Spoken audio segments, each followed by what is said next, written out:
जितने हमारे भीतर दुर्गुण हैं, जितने हमारे भीतर खोट है, जितने हमारे भीतर मैल हैं, वो सारे के सारे हमारे मुक्ति के लिए बाधक हैं। मुक्ति, जब तक ये खोट नहीं निकलेंगे तो मुक्ति काहे की? हमको किसने रस्सी से बांध रखा है, कि हथकड़ियों से बांध रखा है, कि बेड़ियों से बांध रखा है? हम विकारों से बंधे हुए हैं। जब तक विकारों से बंधे हुए हैं तब तक हम बंदी हैं। भाव भाव इसी तरह बंधे रहेंगे, एक जन्म के बाद दूसरा, एक जन्म के बाद दूसरा, और हर जन्म में व्याकुलता ही व्याकुलता, व्याकुलता ही व्याकुलता। ये सारे के सारे जो दुर्गुण है वो निकलते चले जाए, चित्त निर्मल होता चला जाए और सद्गुणों से बढ़ता चला जाए, तो यही सद्गुण हमारे सहायक हो गए, हमको भव सागर पार करने में बहुत बड़े सहायक हो गए। इसीलिए 10 तरह के ऐसे सद्गुण हैं जिनको पुरानी भाषा में पारमी कहा, पुण्य पारमी। ऐसे पुण्य माने वो जो हमारे चित्त को पुनीत करें, उसको पुण्य कहा जाता था। चित्त को पुनीत करने वाली 10 बातें जो कि हमको भव सागर से पार उतरने में सहायक बनती है, उनको पारमिताएं कहा, पारमी कहा। समझें, उसे काम आएंगी आगे जाकर के। कैसे एक एक पारमी हमें बढ़ानी है, इसको खूब समझेंगे। एक पारमी है निष्क्रमा पारमी, माने निष्क्रमण करता है। जिस किसी को अंतिम अवस्था तक पहुंचना है उसे निष्क्रमण करना ही पड़ेगा। घर बार छोड़ करके, सन्यासी हो करके, सन्यासिनी हो करके, और वो अनंत की अवस्था पर पहुंचेगा। लेकिन हम गृहस्थ हैं, हम घर बार छोड़ने लायक नहीं, माने इस लायक नहीं, यही हमारा मानस अभी नहीं बना। तब ये पारमी हमारी कैसे पूरी हो? तो पुराने लोगों ने इसके लिए एक रास्ता निकाला। उन दिनों तो बड़े शिविर होते थे, 7 सप्ताह के शिविर होते थे। अब आजकल भाग दौड़ की बात आ गई तो 7 सप्ताह को घटा करके 1 महीना किया। कुछ काम बना और कम किया, 20 दिन किए, 15 दिन किए, 10 दिन किए, 10 से और कम किया, 7 दिन किया, देखा कुछ पल्ले ही नहीं पड़ता। तो एक नियम बना दिया कि 10 दिन का तो शिविर कम से कम, लंबा हो तो और अच्छी बात। तो कम से कम 10 दिन के लिए तो घर छोड़ करके निष्क्रमण पारमी पूरा कर रहे हैं ना। भले सिर नहीं मुड़ाया, कपड़े नहीं बदले, फिर भी भिक्षु का सा जीवन जीने आए हैं ना। और भिक्षु का क्या जीवन होता है? मैं मेरा कहने के लिए कुछ नहीं, सब छोड़ आया। तो यहां आता है तो न ये मकान मेरा, न ये भोजन मेरा, ये न मेरा, ये मेरा, कुछ नहीं। तो जैसे अपने अहंकार को पिघलाता है। मुक्त अवस्था का मतलब यही हुआ कि अहम भाव बिल्कुल समाप्त, आत्म भाव बिल्कुल समाप्त, अनात्म भाव में स्थापित हो जाता है। मैं मेरा समाप्त होता है। तो घर बार छोड़ के जब सन्यासी बनता है, खाना भी किसी दूसरे का दिया हुआ खाता है, हाथ में पात्र लेकर के भिक्षाम देहि, तो अहम पिघलेगा ना। अहम कैसे रहेगा? वो अहम पिघलाने के लिए, ये निष्क्रमण पारमी जरा जरा से बढ़ाने के लिए 10 दिन शिविरों में लोग आते हैं। यहां मुझे भिक्षु की तरह रहना है। यही कारण है कि जब आदमी ये समझता है कि मैं दूसरों के दिए हुए दान पर जी रहा हूं, भिक्षु दूसरों के दिए हुए दान पर जीता है, उसका अपना कुछ नहीं। तो यहां 10 दिन रहते हुए किसी ने दान दिया, इसकी वजह से मुझे भोजन मिलता है, सुबह का भी, दोपहर का भी। किसी ने दान दिया, उसके भोजन पर पल रहा हूं।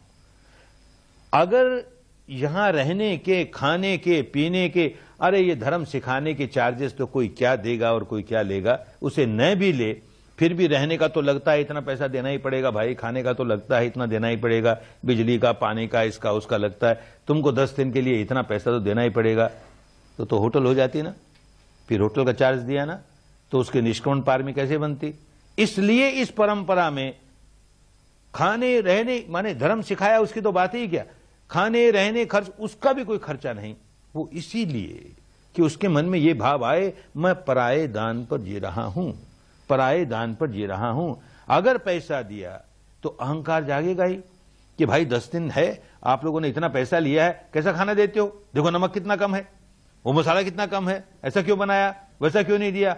अरे भाई अब तो भिक्षा पात्र में जो पड़ गया सो पड़ गया, हम तो भिक्षु हैं, हम तो भिक्षुणी हैं, जो मिला है वही खाना है, स्वाद के लिए नहीं खा रहे हैं, हमें तो ये 10 दिन जीवित रहना है, शरीर को आहार चाहिए इसलिए ले रहे हैं। तो ये भिक्षु का भाव मन में आया, भिक्षुणी का भाव मन में आया, तो बात बन गई ना। निष्क्रमण पार में बिना घर, एक सन्यासी का भेष किए बिना ही, सन्यासिनी का भेष किए बिना ही 10 दिनों तक भिक्षु भिक्षुणी का जीवन जी करके निष्क्रमण पारमी के घड़े में कुछ बूंदे तो डाली। ये 10 घड़े हैं पारमियों के, और आदमी उसमें एक एक बूंद डाल के उनको पूरा करता है। पूरा हुआ 10 के 10 तो मुक्त हो जाएगा। तो निष्क्रमण पारमी पूरा होने में सहायता मिली यहां आकर के। दूसरी पारमी शील की पारमी। शील पालन घर में भी कर सकता है, लेकिन कठिनाई होती है ना, परिस्थितियां ऐसी है, किसी न किसी बात को लेकर कोई न कोई शील भंग हो जाएगा। और यहां तो सारा वातावरण ऐसा तपोभूमि का, और तपोभूमि का वातावरण सो तो कार्यक्रम ऐसा, सुबह 4 साढ़े 4 बजे से रात को 9 साढ़े 9 बजे तक कहां चोरी करने जाएगा, कहां हत्या करने जाएगा, कहां व्यभिचार करने जाएगा, कहां नशा पता करने जाएगा। भूल अगर होगी भी तो कहीं झूठ बोल जाएगा। बोलेगा तो किसी बात को बढ़ा के बोल देगा, किसी को घटा के बोल देगा, मार्गदर्शक पूछेगा तो उसको उल्टा सीधा जवाब दे देगा, तो शील भंग हुआ। तो उसी के लिए कम से कम आपस में तो बात नहीं करे, 9 दिनों तक पूर्ण मौन। अरे तो 9 दिनों का तो हमारा बड़ा अच्छा शील हुआ ना, निष्कलंक शील हुआ, हमने कोई गलती नहीं की 9 दिनों तक। पारमी बढ़ी ना, ये पारमी बढ़ने का मौका मिल गया। ऐसे 10 दिन के शिविर में आए तो ये हमारे शील की पारमी बढ़ाने का एक मौका मिल गया। और तीसरी पारमी वीर्य की पारमी, पुरानी भाषा है, माने प्रयत्न करेंगे, परिश्रम करेंगे, पुरुषार्थ करेंगे। ये पारमी घर में रहते हुए भी आदमी पुरुषार्थ करता है, मेहनत करता है। किस बात के लिए करता है? अपने जीवन यापन के लिए करता है। गृहस्थ है, करना भी चाहिए, कोई दोष की बात नहीं, लेकिन वो पारमी नहीं बनती। जो प्रयत्न, जो परिश्रम, जो पुरुषार्थ हमारे चित्त को निर्मल करता है, वो पारमी का काम। यहां 10 दिन यही काम करते हैं। सांस को देखते हैं तो वर्तमान में जीते हैं, भूतकाल से छुटकारा, भविष्य से छुटकारा, जो हुआ उसको वैसे यथाभूत देखा। संवेदना को तो भूतकाल से छुटकारा, भविष्य से छुटकारा, इस समय की यथाभूत जैसा है वैसा देखा, तो राग नहीं जगाया, द्वेष नहीं जगाया। तो ये जो प्रयास कर रहे हैं, ऐसे चित्त को वर्तमान में स्थापित करके उसके अनित्य स्वभाव को देख करके दृष्टा भाव में स्थापित करना, इसका प्रयत्न कर रहे हैं। तो सही प्रयत्न कर रहे हैं तो वीर्य की पारमी अपने आप बढ़नी शुरू हो गई। शील की पारमी, वीर्य की पारमी, प्रज्ञा की पारमी। ये जो श्रुतमयी प्रज्ञा है ये तो कहीं प्राप्त हो जाती, यहां आने की जरूरत नहीं थी। चिंतनमयी प्रज्ञा है, सुन करके घर में उसका चिंतन करते, कहीं हो जाती। ये भावनामयी प्रज्ञा है, वही प्रज्ञा है जो प्रत्यक्ष ज्ञान होता है, उसको प्रज्ञा कहते हैं।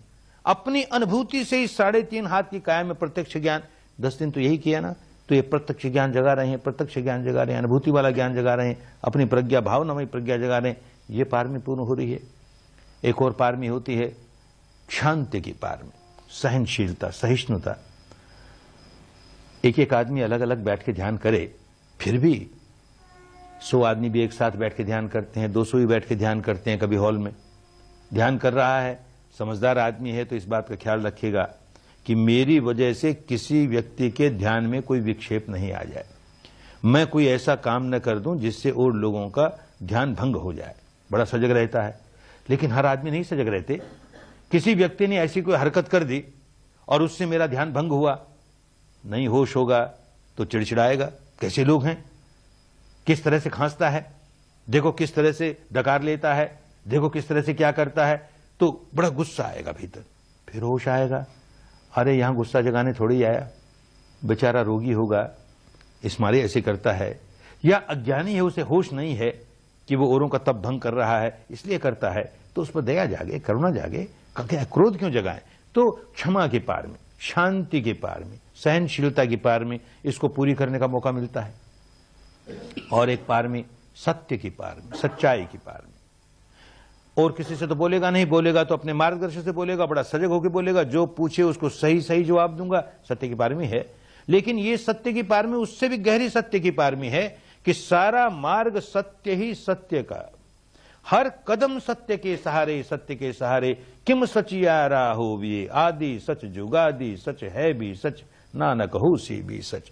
कहीं कल्पना का नामो निशान नहीं। इस क्षण क्या सच्चाई प्रकट हुई, इस क्षण मैंने क्या कल्पना आरोपित की, वो नहीं। इस क्षण क्या सच्चाई अपने आप प्रकट हुई, आपो आप निरंजन सोई। उस सच्चाई के साथ कदम कदम कदम बढ़ता है तो परम सत्य तक पहुंच जाएगा। इस तरह अपने सत्य की पारमी को बढ़ाया जा रहा है, सत्य की पारमी को बढ़ाया जा रहा है। एक और पारमी होती है अधिष्ठान की पारमी। दृढ़ निश्चय करता है, खूब दृढ़ निश्चय करता है, अपना मनोबल बढ़ाने के लिए बहुत आवश्यक है। तो आते ही 5 शील दिए तो दृढ़ निश्चय करता है, चाहे जो कुछ हो जाए, यहां रहते हुए 500 शीलों का बड़ी कड़ाई से पालन करूंगा, और पालन कर जाता है। यहां आने पर उसको कहा जाता है कि 9 दिन तक मौन रहना है, दृढ़ निश्चय करता है, मौन ही रहूंगा 9 दिनों तक, नहीं अपने किसी साथी से बात करूंगा। ये पारमी बढ़ती है, अधिष्ठान की पारमी बढ़ती है। और जितने नियम है उन सब का पालन करूंगा, पालन करता है, अधिष्ठान की पारमी बढ़ती है। और फिर तो बैठा देते हैं घंटे घंटे भर अधिष्ठान में, हाथ नहीं खोलना, पांव नहीं खोलना, आंख नहीं खोलना।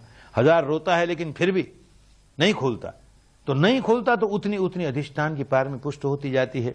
बड़ी कल्याणकारिणी पारमी है। कोई व्यक्ति जब कभी बुद्ध बनेगा, अरहंत बनेगा, मुक्त बनेगा, ये पारमी बहुत आवश्यक है, बहुत कल्याणकारिणी होगी। जैसे ये व्यक्ति सिद्धार्थ गौतम, जब ये बुद्ध बना, जिस रात को बुद्धत्व प्राप्त हुआ उसे, तो पेड़ के नीचे बैठा है और पालथे मार के बैठ के उसने दृढ़ संकल्प किया, अधिष्ठान लिया कि मैं अपना हाथ नहीं खोलूं, पांव नहीं खोलूं, आंख नहीं खोलूं, शरीर को बिल्कुल नहीं हिलाऊं।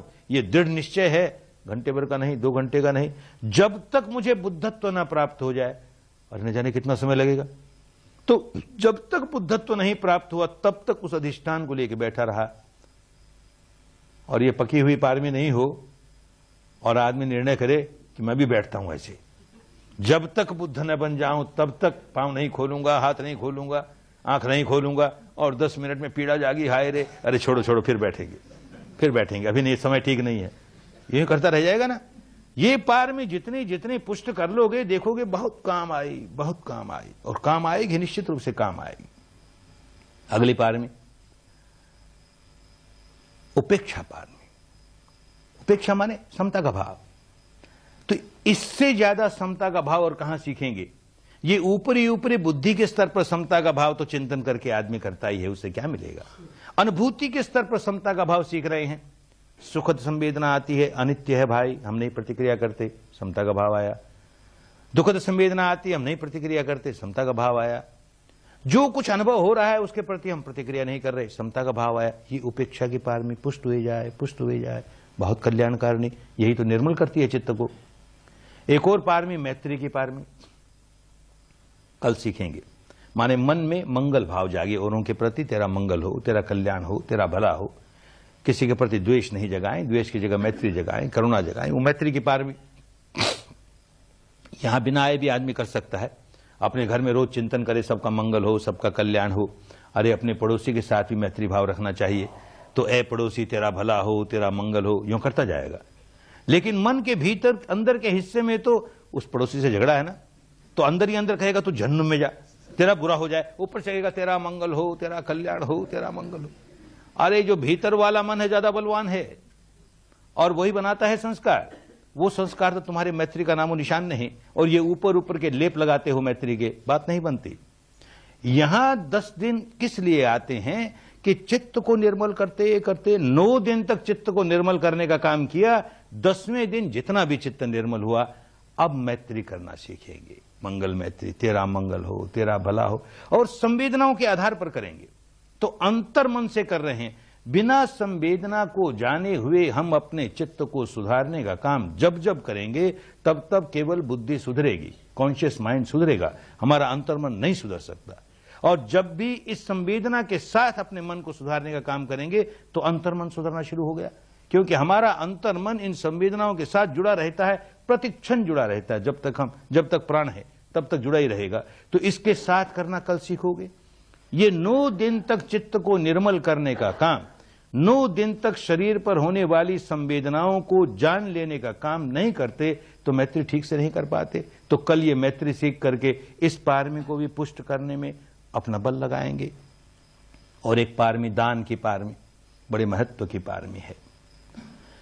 गृहस्थ के लिए बहुत आवश्यक है। गृहस्थ है तो किसी के सामने हाथ नहीं पसारे, वो उसको मेहनत करके, परिश्रम करके, ईमानदारी के साथ धन कमाना ही चाहिए। अपने भरण पोषण के लिए, अपने परिवार के भरण पोषण के लिए, जो लोग आश्रित हैं उन सब के भरण पोषण के लिए उसे कमाना ही चाहिए। भिक्षु को कमाने की जरूरत नहीं, उसको धन संग्रह करने की जरूरत नहीं, लेकिन गृहस्थ को कमाना ही चाहिए। लेकिन बड़ी कठिनाई हो गई। जहां कमाना शुरू किया, जहां घर में धन आना शुरू किया, वहीं अहंकार बढ़ेगा। मैं कमा रहा हूं, मैं इतना होशियार, मैं इतना चतुर, मेरी वजह से कमाई होती है, बाकी लोग सब निठल्ले हैं, बाकी लोग सब मूर्ख हैं, ये अहंकार जागता है। अहंकार जागता है तो मुक्ति की दूसरी दिशा में जाने लगा। मुक्ति कहां से आएगी? मुक्ति तो अहंकार शून्य अवस्था को कहते हैं। आत्मभाव बिल्कुल समाप्त हो जाए, अनात्म भाव में स्थापित हो जाए, उसको मुक्त अवस्था कहते हैं। और यहां तो अहंकार जगाया जा रहा है। ये बेचारा कैसे मुक्त होगा? तो देश के समझदार लोगों ने एक रास्ता निकाला कि गृहस्थ को अपना अहंकार पिघलाने के लिए जो कमाए उसका एक हिस्सा औरों को बांटे ही, तो चिंतन बदल जाए। ये जो मैं मेहनत कर रहा हूं, परिश्रम कर रहा हूं धन कमाने के लिए, वो केवल मेरे लिए नहीं कमा रहा।